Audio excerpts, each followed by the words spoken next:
ప్రభువైన యేసుక్రీస్తు నామములో అందరికీ వందనాలు. సామెతల గ్రంథం 16వ అధ్యాయము 3వ వాక్యం అందరూ తెలిసిన వాక్యమేనండి. దేవాది దేవుడే మనల్ని నడిపించును గాక. నీ పనుల భారము యెహోవా మీద ఉంచుము, అప్పుడు నీ ఉద్దేశములు సఫలమగును. నీ పనుల భారము యెహోవా మీద ఉంచుము. ఎవరిని అడిగినా ఎన్ని పనులు భారాలో కదా. తల్లిదండ్రులు పిల్లల గురించిన పని భారం, ఉద్యోగంలో పని భారం, చదువులో పని భారం.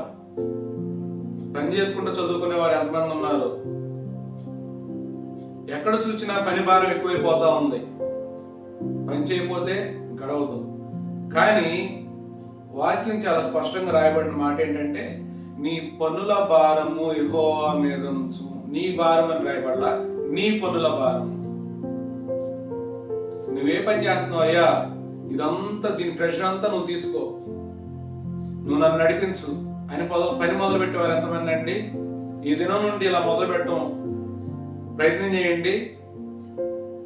మన ఉద్దేశాలన్నీ సఫలీకృతం చేసి ఇదిగో సాక్షులుగా దేవుడు మనం ఉంచడానికి ఇష్టపడుతున్నాడు. అట్టి సాక్షులుగా మనం ఉండి దేవుని నామాన్ని మహిమపరచుదుము గాక. ఆమేన్.